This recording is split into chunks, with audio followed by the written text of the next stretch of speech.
I want to thank you guys for joining me for this episode of Real News today. I am really excited about my next guest. She actually invited me to her platform, and so I am so excited for her to be here on mine today. We have Eve who will be joining us, and we will be talking about everything branding. I'm really excited about this topic because as we're going into a new year, 2021, it's very overwhelming sometimes starting a business, rebranding a business, all the things about branding. What is branding? We'll get into some of those details shortly. But before we get into that, let's give Eve the opportunity to introduce herself before we get started. Thank you so much, Lachelle, for having me on this show because it's absolutely amazing. I was so excited to have you on my show and happy to be here as well. And I want to say a few words about myself in case you don't know me, and I guess you don't. My name is Eve Voyevoda. I'm business and brand creator, and I've been in advertising and branding industry over 20 years. So I've been there helping huge companies, small companies, medium businesses, small businesses. And that was pretty much exciting. However, when I started my own business, I started helping entrepreneurs, women entrepreneurs specifically, to show up as they are, find out who they are, to show up as themselves and being themselves unapologetically. So I hope we will touch this subject today and we will figure out what the brand is and why it is such a confusing topic for many people. I love that. And, so diving right into it, what is it that we're getting wrong when it comes to branding? Because we hear the term, a lot of us think we know what it is, but what are we doing that's really just the wrong way to approach it? Well, it's not about the way to approach, it's basically to understand what it is because traditional approach has the definition which many people just skip. If you will ask people what brand is, people will tell you how to brand. So they will not tell you what brand is. The thing is that brand is an image in your customer's mind. So it's basically a perception which customer build by themselves based on the other customers' testimonials, on their own experience with the product or services which you deliver, and the information which you share online and offline. And therefore, we basically have very little control over it. We have more control over the information which we share. However, they have little control over their own perception, how they build it based on the testimonials and their own experience. That's why it's so important to inbuild certain level of quality in our products and care about our testimonials, all the things building the idea. Do they want to work with us? Do they want to be associated with us? Is that important for them? Do they want to build these important relationships with us as brands and personalities? I see. So really it kind of sounds like it's more your reputation. It's really funny how we decide, oh, I'm this type of company, but if people don't um, understand or connect with what it is that you're saying that you are, that really can impact how the business is conducted in the long run because you may think that you have great customer service, but it may not translate that way.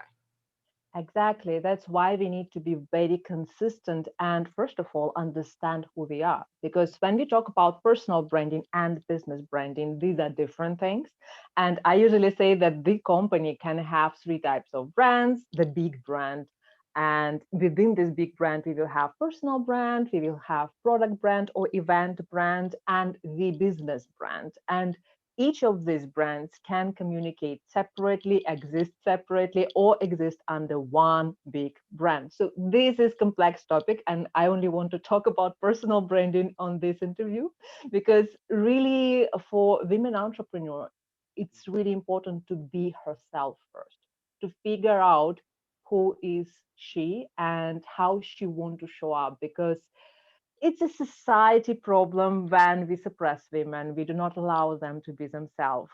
We tell them that they have to be shy, they have to be like different and like sitting home, not show up so much. And people hear it, women hear it. They do realize that maybe it's not too good to be themselves. So this suppression happening all around the world. And when I'm talking to these ladies, they have tons of different perceptions. They don't want to show up as themselves. They don't realize they don't want to show up as themselves. As the business owners, they do understand they have to show up. And then the crazy conflict happened in their head. They're like, oh my God, who am I? I lost myself in corporate. I lost myself in my business. I don't know. And then the panic happened. And that's why the process of building your own brand starts within. It starts with your own journey, understanding who you are. And that's the first step. Now, and so, how do you blend like knowing who you are with the self development that's necessary sometimes for your industry? So, I hear this a lot like with network marketing companies. They push personal development, being coachable, and things of that nature. So, if you have someone who feels like they lack confidence, however, they're motivated to go into an industry, how do you balance that knowing that, there is something about you when it comes to being authentic that may not be received well by your customer or something, about you having this as a weakness? Does that question make sense? More or less, I think I can combine it through the audience, understanding who do we deliver this message and how we do it. Because self-development, right? It can be the self-development for the sake of self-development. It's like we working on ourselves with no purpose at all. But when we do the personal brand, we have a purpose, of course. It's not just the self-development. We also do it for someone. We need to understand who do we want to help first of all. It's again a little bit wrong perception, I guess, in the market when we force to look for better niche or better kind of area without thinking who do we actually want to help, who do we want to work. And when we found these people and we understand that they have a certain problem and we can help them and we really want to help them, that's when the real business relationships start, because it's not about white noise. I hear it a lot from my clients. They're like, yeah, we have to be consistent on social media, we have to show up, but I don't want to create the white noise. I don't want to be another topic on nothing or another 7 tips to do X. It's not what they want. They want to be themselves. They want to show up originally and they want to take their place, to claim their space, to brand their space in this marketplace. So first of all, it's understanding who we are. We understand who do we want to be in this marketplace, for who we want to show up. And then when we do understand these two aspects, we do understand how we need to grow, because sometimes, first of all, we do understand our story. So what is our story, how it resonates with the story of our customers. And now we see that our story sometimes is not complete. When I work with my clients, sometimes they share the story and they start blaming people in that story. And I'm like, whoa, whoa, whoa, stop. You you didn't finish your story. You are somewhere in the middle yet. Until you don't realize that you are responsible for everything in your story, sorry, that's not finished. You are still in the process. So probably you need to find the other one, or maybe just tell the part of the story which is completed already. Because as of now, as you blaming other people in your failures or something like that, that means you didn't grow up yet. There's some development still have to happen. So I'm having a lot of talks like this. People don't realize it. So when we understand our story and how it resonates with people, they start combining these things together and literally getting clues how to self-develop, how to develop with other coaches maybe, or how to move in direction where you want to be. Because the story of our customers, where they want to be, give us some ideas, give us some hints. I didn't realize, for example, that my story, I thought I don't have a story because I knew how to create logos. I've been 20 years in advertising industry. I mean, I could make sites and logos, everything like easy peasy. It's not a big deal. But when I start moving with my videos, with showing up as myself, figuring out who am I, Then my story become like real thing because I had fears of showing up. I had shame to show up on LinkedIn because I had already built up reputation, and I was like, oh my god, I will show up, what other people will think about me. If I will create my videos, I will lose clients literally. Or if I will show up, what they will think, that I'm some blogger or whatever. That was in 2008. It was not that fashionable so to be blogger yet. Mhm, mhm, So these things happened. They were real for me. That they were real fears to lose the reputation, to lose part of me, until I realized the my part in that story. That it's okay to show up as myself, and if I will lose somebody who doesn't like me, it's okay. I don't need to have them. That means I need to have people around me who support me, who are interested to work with me, and then you start blending your tribe, your story, and everything start getting together when you're overcoming your fear, when you starting showing up as yourself. That change a lot, almost automatically. mm. Now, so it sounds like, in many cases that sometimes people get into businesses without really knowing their story. And then once they really own their story, this can be the disconnect with, being unfulfilled in whatever job they're doing or something like that because they really don't know who they are first and foremost. Is this really something like with entrepreneurs or more so with any industry that you found? Basically, I think it's a life journey.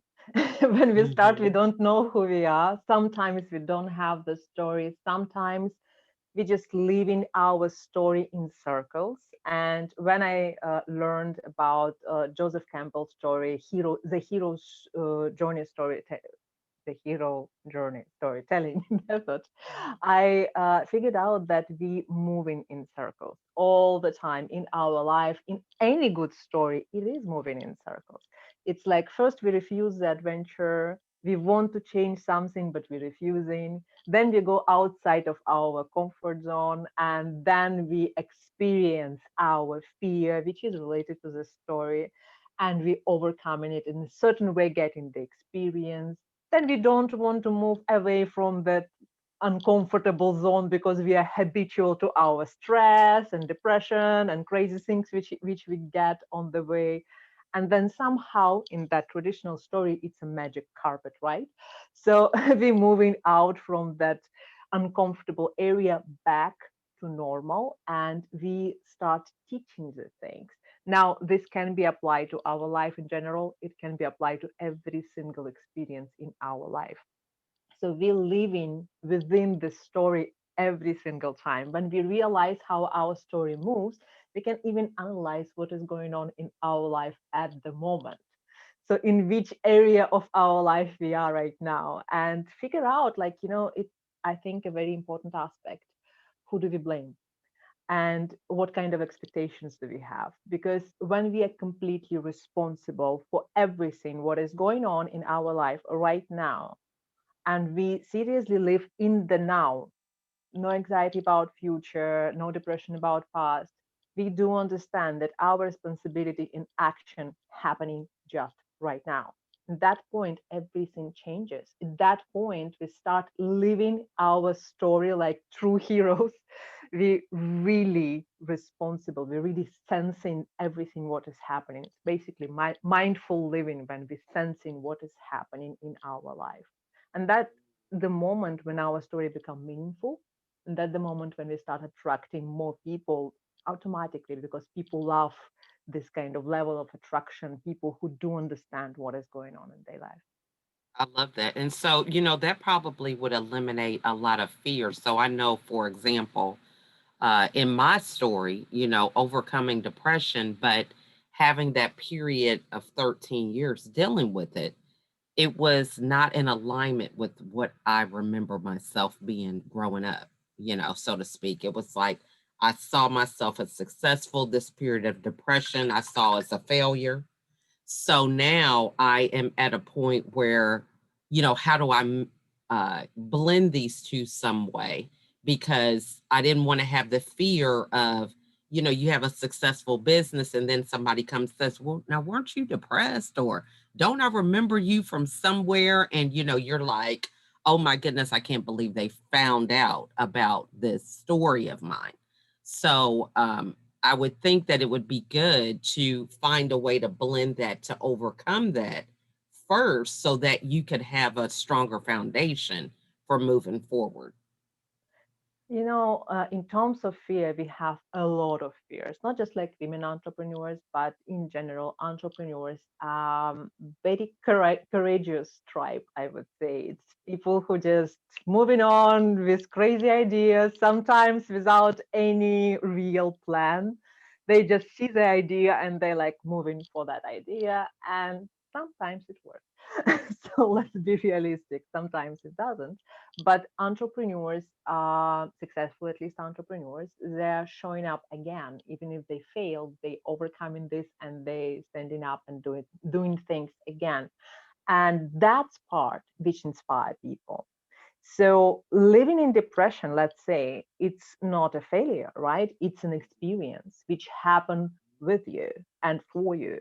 And it happened, it gave you certain lessons, it gave you tremendous value because you know how to overcome it, you know how to manage it, you know so many things. And we were talking in our interview about that, how powerful you are and how you are capable to talk about this openly with your family, which is really, really important. Many people hide in these situations. Mhm. So, plenty of great lessons which can help many people. So, obviously, there is nothing a shame. It's like, how to say, it's a lesson which make you even more valuable than before. Now, how to blend it with that who you are right now, like most successful marketing expert and stuff like that. That's a pillar, a huge pillar which help you to be who you are right now. So when you start talking about it from the perspective of the lesson learned, that help other people in the same situation or similar situation change their perspective. And that's how good story works. It's actually changing the perception because many people they having the narrow focus. They see in situation from the one point of view, and then they hear the story or they read the book and something click. This is something that aha moment. They're like, oh, that's also possible. That can be the case. That can help me. I never thought about that. And that's why your story is so valuable. That's how it can help many people who just didn't even see that they able to overcome the depression. Considering amount of kids you have, it's like, imagine somebody who have like 5 kids. It's a lot already. You have way Right, more, and they right. like in the same state of mind. They would be like, oh my god, I have 5 kids, I'm so busy and this and that and that, I just can't. And they will be in that state, and then accidentally suddenly or somebody suggested them you, and they like hear your story and they're like, oh, she has 15 kids and she could overcome it. I definitely can do that with 5 kids, something like that. you know Mhm. So it's just about perception, how our story can inspire other people. Now, the fear is another aspect of it because I do work a lot with fears in my program when I talk about the visibility fear a lot and how to show up without fear. And that's all about visibility gym when we practicing video and using video as a tool to actually build the confidence muscle. How does that work? Because when you show up, it doesn't matter, by the way, if you show up with a post or with live video. It just, I usually use live video as a parachute jump. So I say, okay, I personally overcome the fear of heights because I jump with parachute. So I was extremely afraid of heights and stuff like this. After that, I was like, yeah, I still have the fear, but I do understand that if I can jump from there, it's not a big deal anymore.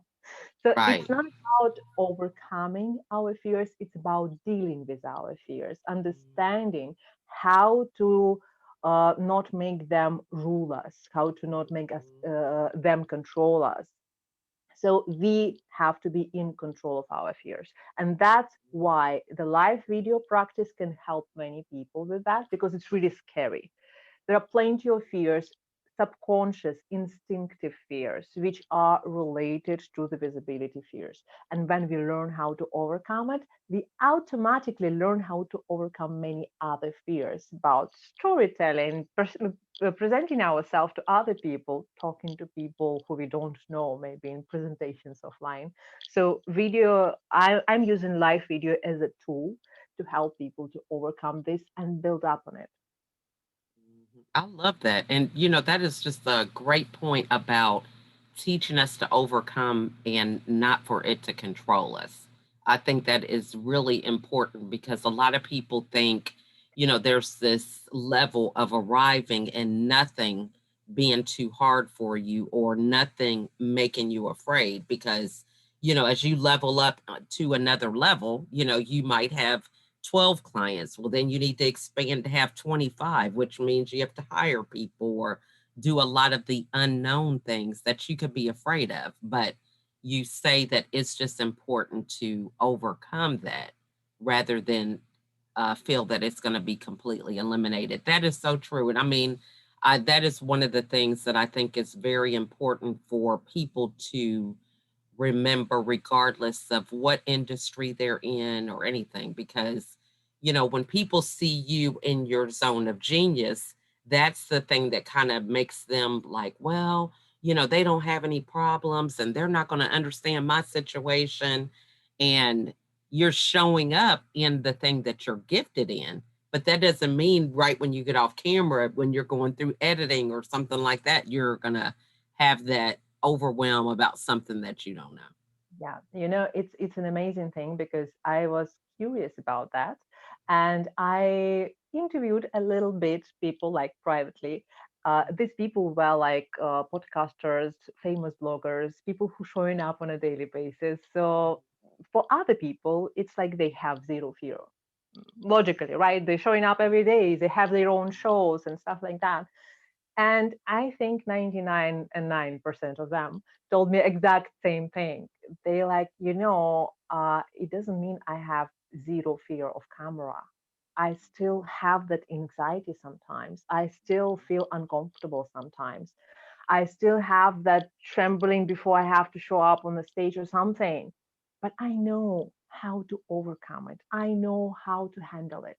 And that's the difference, and that make these people who showing up actual heroes, because every single time they overcoming this fear very consciously. And I extremely proud to know these people like you, who every single day overcoming this fear. I Yeah. know how it feels also. Mhm. It's scary. Sometimes it's scary. And we have that fears of nobody will show up.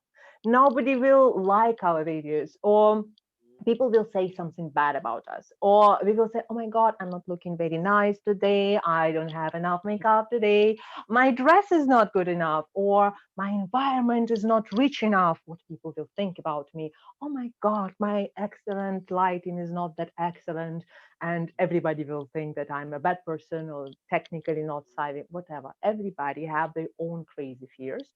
Some of the fears crazier than others, some are completely normal, but the idea is about the same. We do really need to understand that this fear is not a part of you. It is just something which you can see that, okay, I consider it, I have it, whatever, and move on. Mhm. And you can absolutely work without that fear. It will not be eliminated. You will know where it is. It's like a book on a shelf Mhm. somewhere there, you know. Yeah. So, but you will know about it. It doesn't need. You don't have a need to take it with you every single time. It's like it is there. It's okay.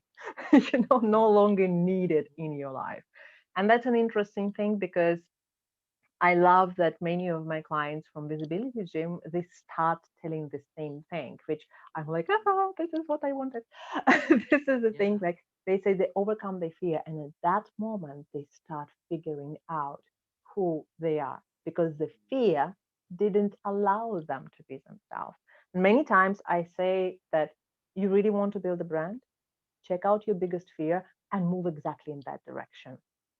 That's your beacon of light. Because in the moment you will overcome that fear, there will be another way and another way and another way. And Mhm. our fears are not bad.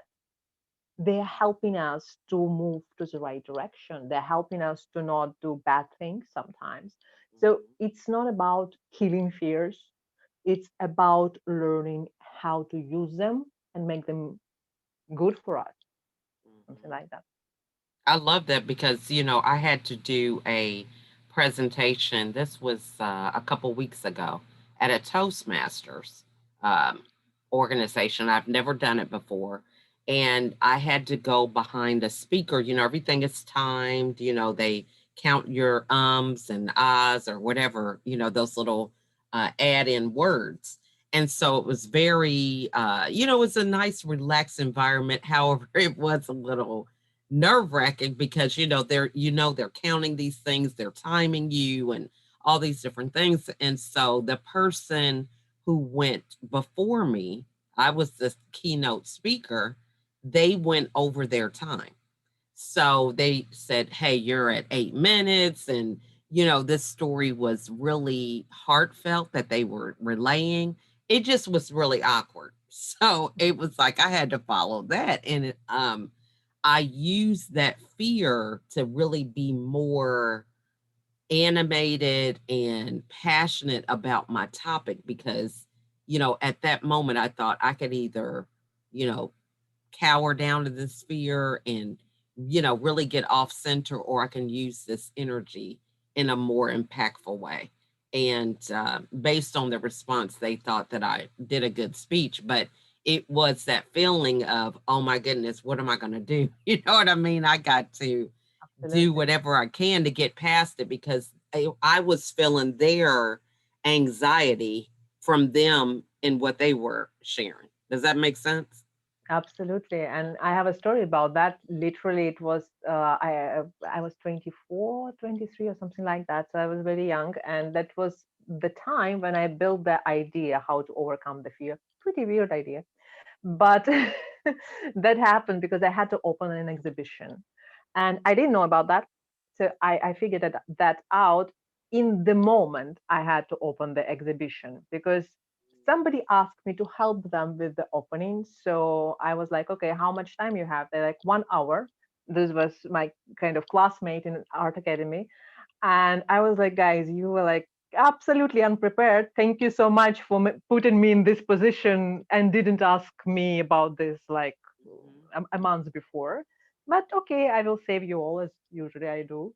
So do this, do that, do that, do that. So I organized everything within about 1 hour or something like that. And for them, it was absolutely obvious that in the moment the exhibition will be open, I will step up and open it. I didn't know about that. So it was so weird. So uh, it was like in Harry Potter movie. You remember when he was introduced to that big creature and everybody stepped back and he was like, "Okay, Harry, yeah, it's good that you volunteer." So it was Mhm. exactly the same thing. Like everybody stepped back and I was in front, and I was like, "Oh." So I didn't have the time to be afraid to publicly present the exhibition, uh, but for a second, I had this process, of course, in my head because it was really scary and Mhm. absolutely unexpected. Mhm. So I had this like, okay, I can step back and push somebody out because they deserve it, Mhm. because I could do it at that moment. But then I thought, okay, I will just remove my fears. So I was like, okay, if I will right now step and in front of me there is an abyss, and I will fall in that abyss and just die, and that's it. And what will be next? What will be my next fear? And I'm like, nothing. There's no fear about this public speaking, nothing. I mean, just everything, all the fears just bad, and it's fine. And I make a little step, literally, like physically. Make another step, imagining that all my fears just died in that abyss. And I presented the exhibition. you know, I obviously did it not the best way possible because it's impossible to do it without any preparation, without even Yeah. knowing, you know. Mhm. But it helped me. And that's what I teach about this parachute jumping and things like this with the abyss. Surprisingly, later on, I figured out this method was used by Japanese warriors, so ancient warriors. They Okay. also did use Like it the back. immersion type thing, just throw you in there. Yeah, you imagine that these fears are died, so you're already dead, and now you can act without any fear. So I invented something which was already invented, but it was helpful. That is awesome. Well, this has really been a very informative topic because, a lot of people just look at where somebody else is, but not really understanding the building blocks of how they got there.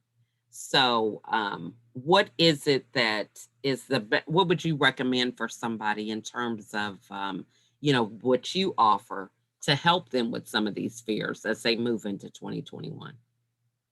I want to invite them in Visibility Gym, absolutely. And we're doing it we're going to do it 6 times next year. So it will be really powerful lifetime experience. I'm quite sure about that. And the course include the training which I already recorded. So they can join anytime and rewatch this training, practice on their own, but 6 times there will be live training and they can use whatever knowledge they got in that recorded training and using prompts practice live video in the closed group. It's really powerful experience, 10 days when people learn everything from how to overcome the fear of camera to some interesting creative ideas, what colors mean for camera, how to set up your own light, how to be really unapologetically yourself, and most importantly, how to build emotional connection with your customers through the video, not just share with them, okay, buy now, here's my product and stuff like that. No, build that emotional connection via story, via your why, sharing the things which are important to your customers without being salesy, just by being yourself. I love that. I mean, those are some great topics because a lot of times people just, you know, pick a video to watch here on Instagram, then they're watching something on Facebook and not really understanding the reasoning behind why this person is making this video, what their end goal is. So, so much we try to train ourselves by picking and choosing. So I love the fact that you offer that. So, what is the best way for people to sign up, get a hold of you, and get a part of this program? They can go brandyourdream.com slash Hmm. visibility hyphen gym. So Okay. this is very easy. I will share with you the link so you will be able to share with your subscribers. And I Hmm. also want to offer the free little brochure when they can already learn how to overcome their fears and improve their videos. I did share the link with you already. So this is a little book which can help them to figure out how to improve their video just right now. Even if they will never join the visibility gym, I know that that will be powerful, but that thing is free and they can just get the taste of it already and figure out how to improve the video, how to be themselves, and how to smile from their heart when they speak on video and publicly. I love that. That is so good. And so, what final words would you like to leave with the audience today regarding branding or, a tip for recognizing who they are? Just whatever you feel led to share.